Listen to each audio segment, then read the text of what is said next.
Damilola wasn't just wealthy. He was a man of influence. With estates, corporations, and gold mines spread across the land, many feared him, others adored him. But despite all his riches, a question haunted his soul. Would they still love me if I had nothing? He whispered the words to himself one warm evening, standing silently on the vast balcony of his mansion as the sun dipped below the horizon. Beside him, his trusted friend and driver, Tunde, looked on with concern. "Oga Dami, you've been quiet all evening. What's weighing you down this time?" he asked, wiping his brow. Damilola exhaled deeply. "Tunde, I'm about to marry into the Okonkwo family. They've got beauty, fame, wealth, but how can I tell if their affection is genuine? What if they only love the wealth, not the man behind it?" Tunde scratched his head thoughtfully. "Oga, it's true. Some smiles hide wicked hearts. Many worship gold, but forget the soul." Damilola clapped suddenly. "Exactly. That's why I've made up my mind. I'll disguise myself as a beggar. I'll approach their compound wearing rags and empty hands. Then we'll see how they treat me." Tunde's eyes widened in horror. "Ah, Oga, no now. What if they disgrace you? What if they pour water or beat you?" Damilola's eyes narrowed, burning with resolve. "Let them. If their hearts are cold toward a man in need, then they are not worthy to stand beside me. I must witness it myself." After a moment of silence filled only by the chirping of crickets, Tunde asked quietly, "What of Amaka, your fiancée? Do you think she'll even recognize you in rags?" "That's what I want to know," Damilola replied, voice low. "If Amaka truly loves me, she'll see beyond the dust. She'll see my heart." Tunde bowed slightly. "As you wish, Oga. Just please, be careful." "Get the clothes ready," Damilola instructed. "I leave at dawn." As the first light of dawn spread across the sky, Tunde brought the disguise, a threadbare shirt with holes, tattered trousers, and a pair of worn-out slippers that barely held together. Damilola changed into the clothes, and when he glanced at himself in the mirror, even he struggled to recognize the man staring back. The once glorious image of Lagos's finest bachelor had vanished. What remained was a broken shadow of poverty. Tunde chuckled lightly. "Oga, like this Ian, even my grandma won't drop you leftover Iba." "Good," Damilola said with a strained smile. "That's the look I need." "But are you sure about this?" Tunde asked again, anxiety thick in his voice. "This kind of test no be beans. Na real wahala you define."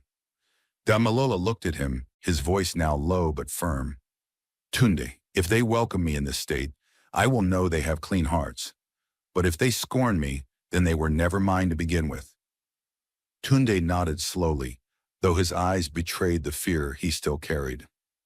Meanwhile, in the grand compound of the Okonkwo family, preparations were in full swing for Damilola's expected visit, but they had no clue he had already arrived, dressed as a wretched man, hiding in plain sight among the crowd of early vendors outside their gates.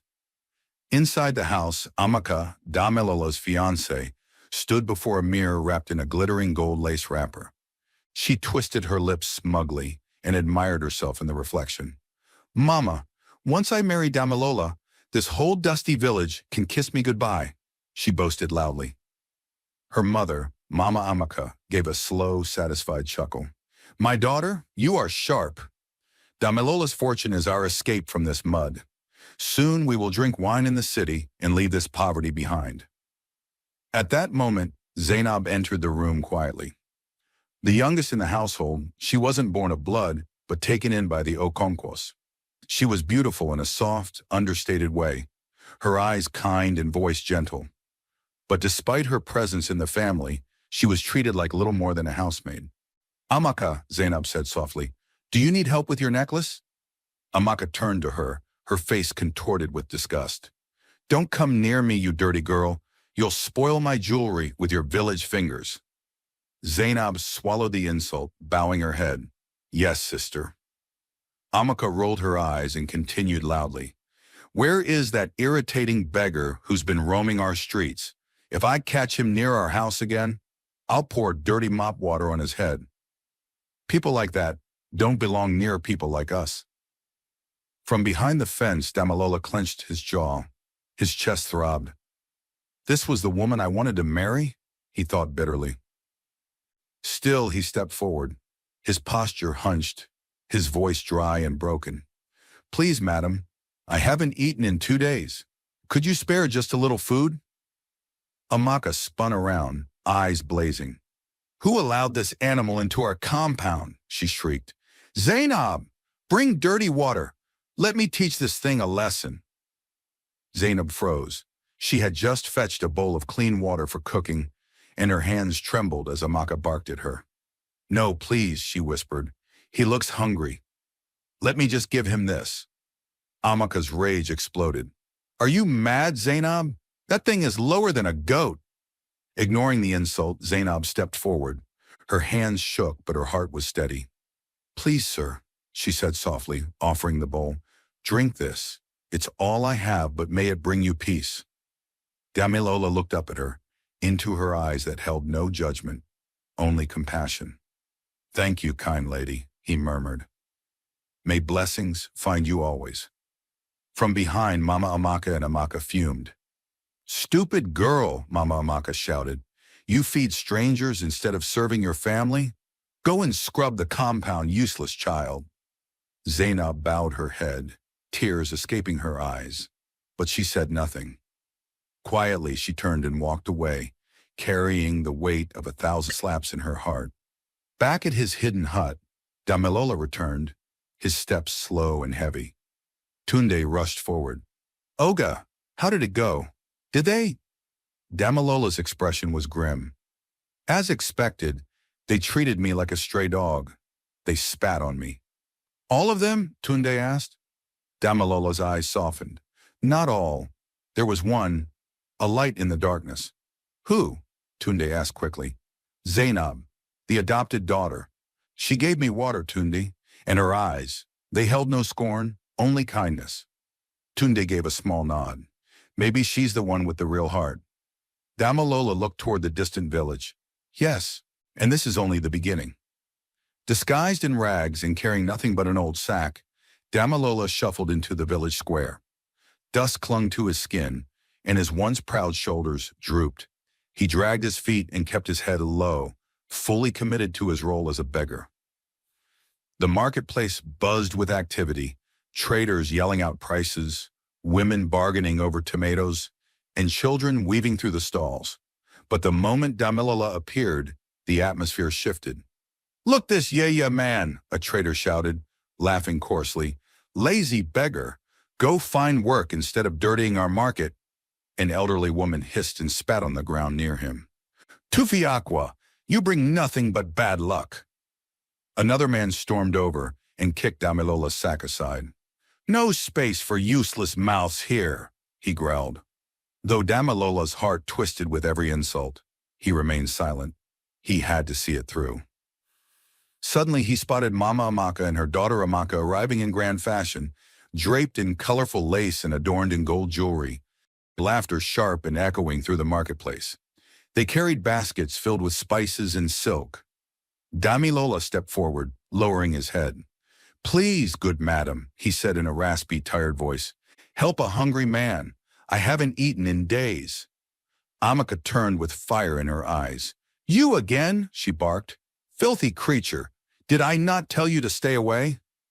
Before he could respond, a small stone flew through the air, hitting him squarely on the shoulder. The crowd erupted in laughter. Mama Amaka scoffed. You dare dirty our path, animal? Amaka sneered, tossing her wrapper over her shoulder with exaggerated flair. Trash like you should be banned from this village, she said, loud enough for all to hear. Smelling like dead goat. Damilola's knees trembled, but he refused to fall. He stood his ground, even as humiliation burned deep in his chest. Then Amaka paused. Her eyes glinted with cruel excitement. Wait, she called out, drawing everyone's attention. From her silk purse, she pulled out a shiny coin, letting it dangle in the sunlight. You want this? She mocked. Damilola stared at the coin, but said nothing. Then kneel, she said. Kneel in the mud and beg like the dog you are. The crowd howled with laughter. Mama Amaka clapped gleefully. The entire square buzzed with wicked amusement. Ah, Damilola froze.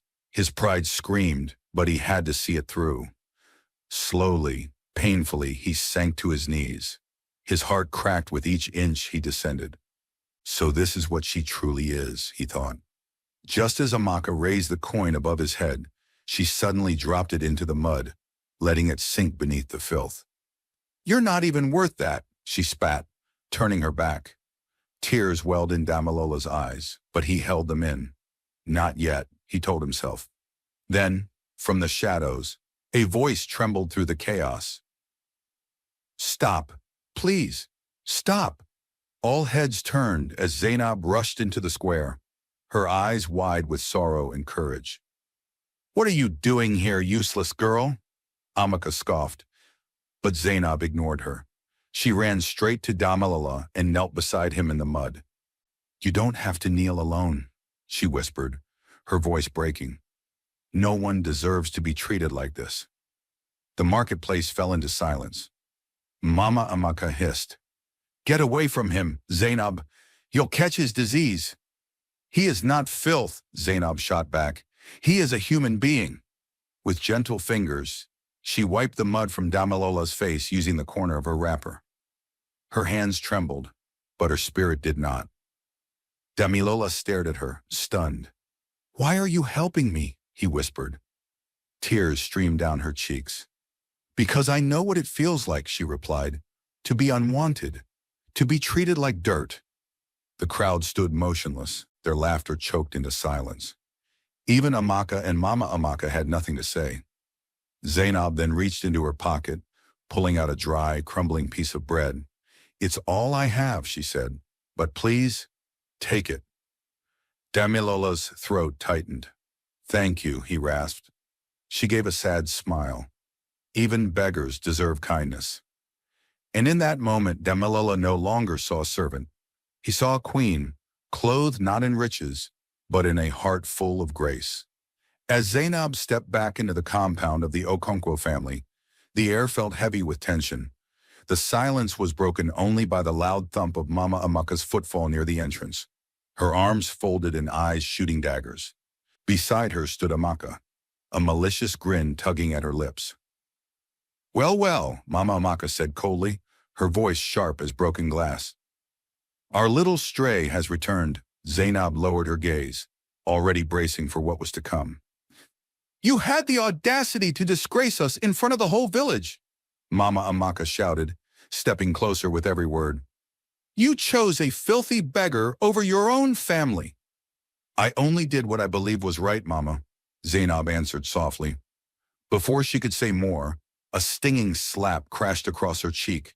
The sound rang through the compound like a whip crack. Zainab staggered but didn't fall. "You shameless fool," Mama Amaka roared. "Is this how you repay our kindness?" Amaka stepped forward, arms crossed, voice dripping with sarcasm. "Maybe she thinks the beggar will crown her a queen. She's desperate and delusional." The other women nearby snickered cruelly. Mama Amaka grabbed a long broomstick and pointed it at Zainab like a judge pronouncing sentence. "You will clean every inch of this compound tonight. No food, no water. Maybe hunger will teach you loyalty." "Yes, Ma," Zainab whispered, her throat tight. As she turned to carry out her punishment, a single tear traced a line down her dusty cheek, but in her heart she felt no regret. "If I had to do it all over again," she thought, "I would still choose kindness." Meanwhile, Damilola sat quietly at the edge of the village, still dressed in his disguise. His bowl lay before him, cracked and empty. His stomach growled, but hunger was the least of his torments. From afar, he heard loud laughter and the jingle of bangles. Then he saw her. Amaka, adorned in bright yellow silk, paraded through the village like royalty. Her friends trailed behind, giggling and tossing their braids. Their fingers sparkled with rings, and their steps were as proud as peacocks. "Oh, Amaka, you're truly the gem of this village," one of them said. Amaka flipped her braids. "Of course, and soon I'll be the wife of a very rich man. Unlike these rats by the roadside." Their laughter pierced the air. As they neared him, Amaka's eyes narrowed. her lip curled into a familiar sneer. Look who's still crawling around like a cockroach. Her friends chuckled as Damilola looked down silently, his fingers trembling around the edges of his bowl. Do you even know who I am? Amaka scoffed, stepping closer. I'm Amaka, daughter of the great merchant Chief Kalu. I don't throw scraps at dogs like you. One of her friends leaned in. His bowl is as empty as his future. The group erupted in cruel laughter. Without warning, Amaka lifted her leg and kicked Damilola's bowl. It spun through the air before hitting the dirt with a sharp crack. Coins spilled across the road. Pick them up, beggar, she jeered.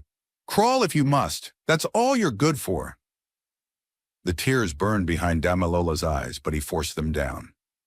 Not yet, he reminded himself. At dawn, the village awoke to terror. Thick black smoke curled into the sky. Fire had consumed the chief's ancient storehouse. Fire! Fire! Villagers screamed, rushing with buckets, their feet pounding the earth. Children wailed, women sobbed, and chaos gripped the square. Then came the chief's guards, pushing through the crowd, and Obafemi himself appeared, his regal figure silhouetted by smoke, his face carved from stone. Who did this? He thundered. Who dares burn our ancestors' storehouse? A hush fell over the crowd. Murmurs rippled like waves. Then, as if on cue, heads slowly turned to Damilola. There! Shouted Chief Kalu, Amaka's father, pointing. That wretched beggar! Yes, Amaka added quickly, stepping forward. He's jealous of our joy. He's bitter. He did this. Damilola's mouth opened, but no words came. The accusation stole the air from his lungs. I didn't, he stammered. I swear I didn't do it. But the crowd roared. Innocent? Someone spat. You're a curse. You bring misfortune. The guards rushed forward, seizing him by both arms. Damilola fell to his knees, his bowl clattering to the side. Wait, a voice cried out. It was Zainab. She pushed through the crowd, breathless and wild-eyed. He didn't do it, she yelled, voice raw. I know him. He's not capable of something like this. Stay out of this, Amaka hissed. You defend him because you're as worthless as he is. Zainab stood tall, trembling but unshaken. I've seen his heart. He is kind. Take him to the palace prison, Obafemi commanded. We'll decide his fate tomorrow. The guards dragged Damilola away. His eyes searched the crowd desperately until they found Zainab. She reached out, grabbing his arm. Please, she cried, don't hurt him. He's the only one who showed me kindness. Get away, girl, a guard barked, shoving her hard. She fell to the ground, her head hitting the earth. Damilola's heart shattered. Zainab, he cried as they pulled him away. Please don't hurt her. She's done nothing. But no one listened. Curses rained down on him like stones. His name became ash on their tongues. Yet as the palace doors swallowed him, Zainab rose slowly from the dust and whispered through trembling lips, I won't abandon you. The prison cell was a pit of shadows, cold, damp, and unforgiving. Chains clinked against the stone walls as Damilola was shackled and left alone. He slumped to the ground, the weight of his humiliation pressing down on him more than the iron on his wrists. He had tasted hunger before. But this was worse. This was the taste of betrayal, of being hated for wearing rags instead of robes, of watching the only one who showed him kindness fall into the dust because she dared to care. Time became meaningless. Minutes stretched like hours. Hours bled into emptiness. He couldn't tell if it was day or night anymore. All he had were the sound of rats and the echo of his own heartbeat. Then came footsteps. He braced himself, expecting guards or worse. But when the small flame of a lantern appeared, it illuminated not a guard, but Zainab. She stood clutching a small basket to her chest, her eyes already filling with tears the moment they landed on him. Zainab, Damilola's voice cracked, barely more than a whisper. I brought food, she said, her voice trembling. You haven't eaten. She pushed the small meal through the bars. Damilola stared at the food, then back at her. "Why do you keep doing this?" he asked, eyes glistening. "They'll punish you. You could be cast out." Zainab wiped a tear with the back of her hand. "Because my heart cannot bear to see you suffer. I know you didn't do it, and I believe you, Dami. I believe you." His tears finally fell. "To them, I'm only a beggar, a scapegoat." She reached through the bars, her voice a whisper. "Not to me." A thick silence passed between them, one filled with pain, gratitude, and something more fragile, something tender. Then her voice grew firmer. "I won't let you die here. I'll come again tomorrow, and the day after. I'll keep coming until you're free." Damilola could barely speak. "Zainab." But she was already turning away, the warmth of her presence lingering even as her footsteps faded. And just as she promised, she returned the next day, and the day after that. The guards began to mock her. Villagers sneered behind her back. Amaka and her clique would laugh openly whenever they saw her carrying food toward the palace. "She's in love with a beggar," they jeered. "Let her suffer with him." But Zainab paid them no mind. She sold the only valuable thing she had, her mother's necklace, to buy medicine when she saw Damilola shivering with fever in the cold, damp cell. "You must take this," she insisted, holding out bitter herbs. "You're burning up." He stared at her, overwhelmed. "Why, Zainab? Why do you keep coming back for me?" Her eyes filled with tears. "Let them call me foolish. Let them punish me. I don't care anymore. I will not let you suffer alone." He tried to lift a hand to wipe his own tears, but the chains clanged and held him back. Zainab reached forward and gently wiped his tears away with the corner of her wrapper. "Oh, Damilola," she whispered, "what have they done to you?" He swallowed painfully. "They see only a beggar, a failure, someone easy to blame." "And Amaka?" He closed his eyes briefly. "She spat on me, laughed when I was dragged away. To her, I'm not even a person." Zainab's expression darkened. "She's blind. She sees only gold and status, not heart, not worth." "I want to believe I still have worth," he said, voice breaking. "But no one sees me except you." She leaned closer. "Even a man covered in dust carries gold within him. I know who you are, Damilola." He looked down at the filthy floor, fists clenched around the rusted chain. Grief burned in his chest like fire. But then he met her gaze again. "If I die here," he whispered, "let me at least thank you for seeing me, for treating me like a human being." Tears spilled freely down Zainab's cheeks. She reached through the bars and held his hand tightly. "You won't die here," she said, voice fierce with love. "Not while I have breath. I will do anything, Dami, anything to save you." The night air outside the prison was thick with silence, broken only by the chirp of crickets and the occasional grunt of guards patrolling the palace grounds. Inside the cold cell, Damilola's body shivered, his face pale with fever, sweat soaking through his torn clothes. Zainab arrived as she always did, carrying a small parcel of food wrapped in cloth, her steps quiet but filled with urgency. The guards barely glanced at her now, some scoffing, others shaking their heads in disbelief. But no one stopped her. She reached his cell and knelt beside the bars, peering in. Her heart clenched. Damilola was barely conscious, his breath shallow.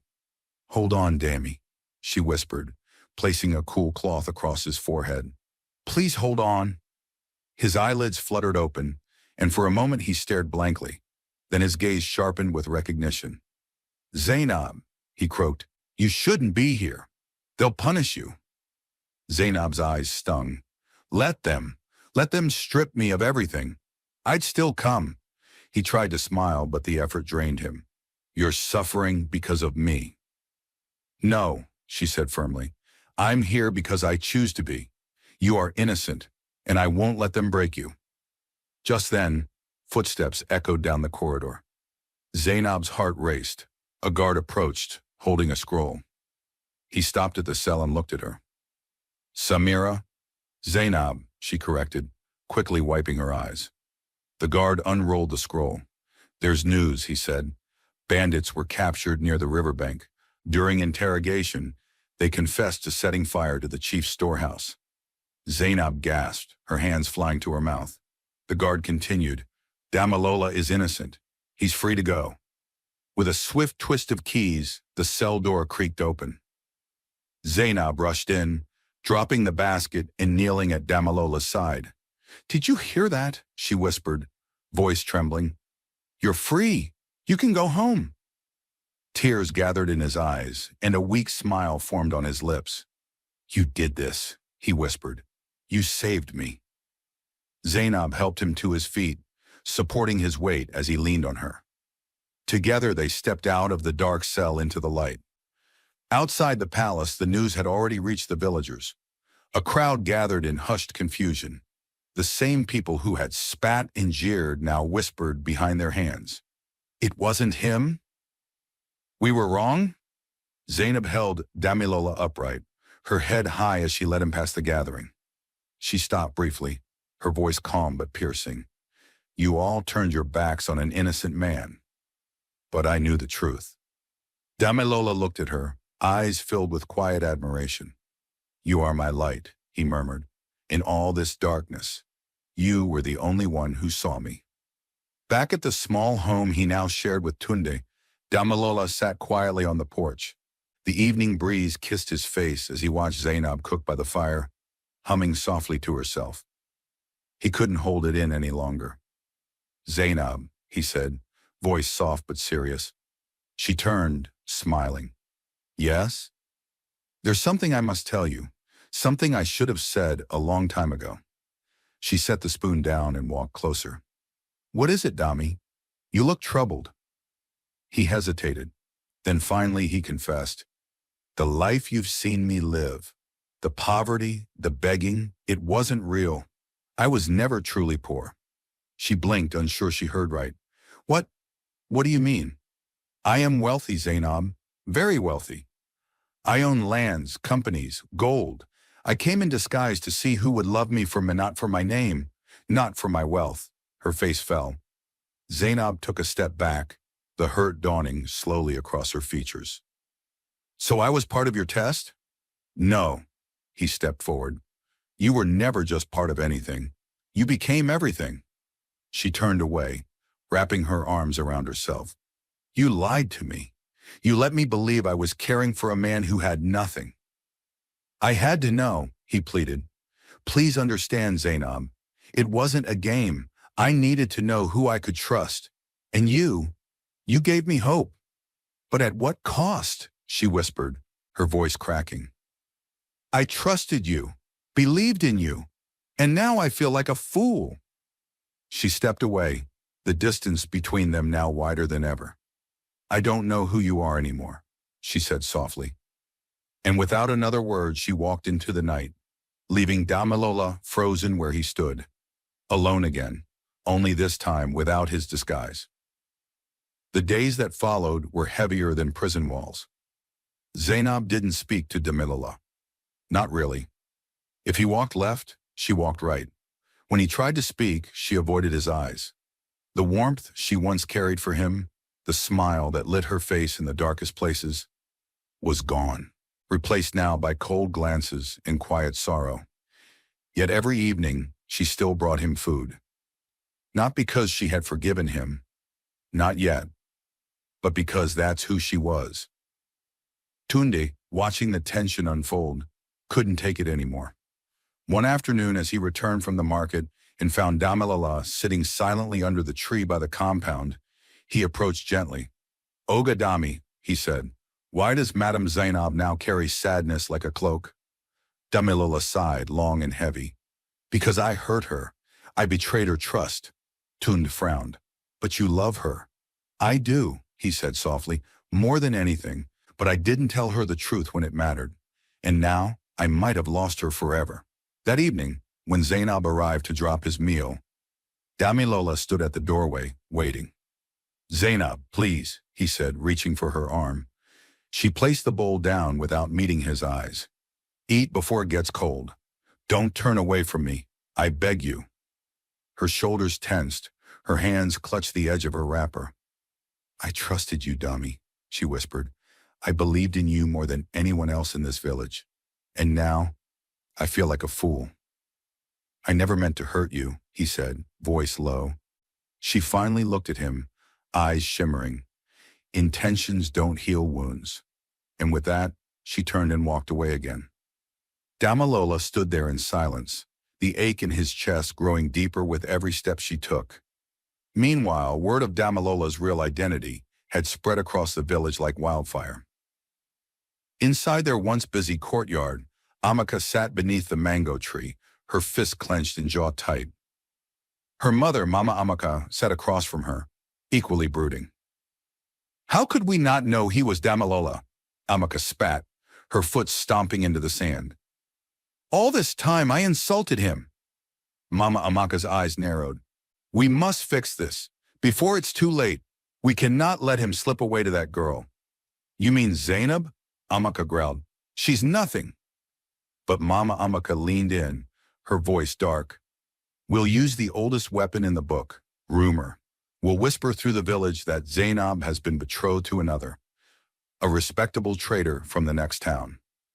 And she'll be forced to marry him out of shame, Amaka finished, a wicked smile growing.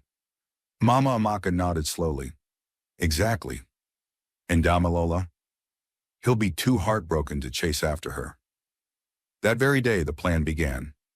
A web of lies spun swiftly through the village. Zainab has been promised to a rich merchant. Her family arranged it quietly. The wedding will be soon. The whispers slithered through homes and markets like poison. It didn't take long for the rumor to reach Damilola. He sat beneath the neem tree when he overheard two women talking nearby. Zainab is getting married, one of them said, to a man from across the river. Big merchant. His heart dropped. No, he thought, not after everything. Without thinking, he sprang to his feet and raced toward Zainab's house. When he arrived, she stood by the gate, watering a small garden. The sun hit her face just right, highlighting the pain she tried so hard to hide. Zainab, he called, breathless. She turned slowly. Their eyes met, and in hers he saw both surprise and restraint. You heard it, didn't you? She said quietly. The rumors. He nodded, his chest rising and falling. Tell me it's not true. Her lips parted slightly, then closed. Does it matter? It matters to me, he said, stepping closer. I can't bear the thought of you with someone else. He paused, searching her eyes. I know I lied to you. I should have told you everything. But Zainab, please, don't let my mistake destroy what we've built. You saw me when no one else did. You stood for me when the world turned away. Please, don't leave me now. Zainab said nothing for a moment. Her gaze dropped to the ground. I believed in you, Dami, she said softly. And when I found out the truth, it felt like I was nothing more than a character in your experiment. He reached for her hand gently. You were never an experiment. You were the answer. My only hope in the darkness. I swear I'll never lie to you again. I'll spend my life proving that you mean everything to me. She looked into his eyes, searching them deeply. Then slowly she nodded. Just once. I've always believed in you, Damilola. Even when I was angry. Tears gathered in his eyes. You do matter. You always have. I love you, Zainab. And I'm done running, done hiding. No more lies. Zainab's voice was barely a whisper. Then promise me that no matter what happens, you'll never lie to me again about anything. I promise, he said, hand over his heart. Only truth from this day forward. A slow, uncertain smile returned to her lips. The wall between them finally began to crumble. Then, I forgive you, Dami, she whispered. Let's find our way forward. Hope bloomed in his chest as he gently cupped her face. Zainab, will you marry me? Will you let me spend the rest of my life making it up to you? Tears slipped down her cheeks. this time joyful ones. Yes, Damilola, she breathed. I will marry you. He pulled her into a warm embrace, forehead pressed to hers. I love you, he whispered. And I love you too, she replied. Together they stood beneath the sky, no longer strangers bound by secrets, but soulmates, finally free. The village buzzed with whispers in the days that followed. Some were stunned, others were jealous, and many simply watched in silence as Damilola and Zainab prepared for their wedding. Not out of grand fanfare, but in the quiet humility that had defined their journey. They chose to marry beneath the ancient baobab tree, the very place where Zainab had first knelt beside Damilola in the mud. It was more than a symbol. It was sacred ground where pride had crumbled and love had bloomed. The ceremony was simple. Damilola wore a clean white agbada, stitched modestly but elegantly, and Zainab was radiant in a soft lace dress sewn by one of the village tailors. Her hair was braided and adorned with fresh hibiscus petals, and her eyes sparkled, not with wealth, but with peace. The villagers gathered, not all with joy. Some came out of curiosity. Others carried hidden bitterness. Amaka and Mama Amaka stood at the edge of the gathering, faces tight with fury and envy. She stole him from me, Amaka hissed, her nails digging into her palm. No, my daughter, Mama Amaka said, her voice sharp. We threw him away. Up front, Zainab stood beside Damilola, holding his hand firmly as the village elder stepped forward. Damilola turned to her, eyes gleaming. I love you, he whispered. You are my beginning and my redemption. Zainab smiled, tears threatening her carefully drawn eyeliner. And I love you, Dami. You are my heart in a world that once tried to break me. As the elder declared them husband and wife, the sun broke through the clouds and spilled golden light across the clearing. When their lips met in a kiss, it wasn't just a union, it was a healing. The crowd clapped, some genuinely, some half-heartedly, and others, like Amaka, barely at all. But Damilola and Zainab didn't care. They had chosen each other in truth, and that truth now stood taller than all the whispers in the world. Their life after the wedding began in quiet joy. Though Damilola had the power to live anywhere, he chose a quiet estate on the edge of the village, a place close to the people, yet far enough from gossip. The mansion was beautiful, but not extravagant. It was a home built for love, not for show. Each room held memories of laughter echoing in the hallways, of warm dinners shared under candlelight, of whispered prayers over unborn dreams. Soon Zainab's belly began to round, and the joy in their home grew fuller with every heartbeat they felt within her. Damilola, once the man who questioned love, now became its most devoted student. He bathed her feet when they ached, sang to her belly every morning, and rubbed her back late into the night. He had once faked hunger to find truth. Now he gave everything he had to nurture it. The day of their daughter's birth arrived with storms and pain.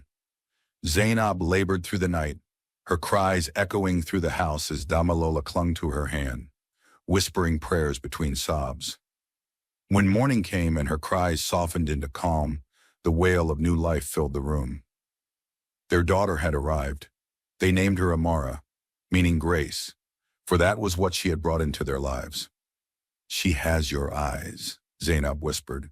And your smile, Damilola replied, his cheeks wet with tears. They held her together, hearts overflowing. A prince of wealth and a woman once called nothing now held the world in their arms. Weeks turned to months and life flowed like a gentle river. They took Amara on strolls by the riverside, to the hills where the sky kissed the land, and to beaches where their footprints blended with the waves. They were a family now bound by truth, strengthened by fire. One quiet afternoon, as Damilola rocked Amara to sleep on the porch, the sound of a car engine hummed in the distance. Tunde stepped out, his face wide with a smile. Ogadami, he called. Long time no see. Damilola stood to embrace his old friend.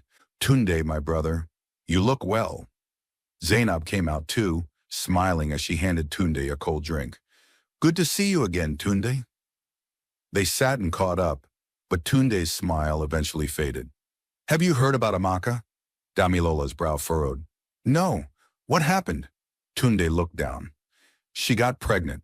One of her suitors promised her love and then vanished. Took her money too.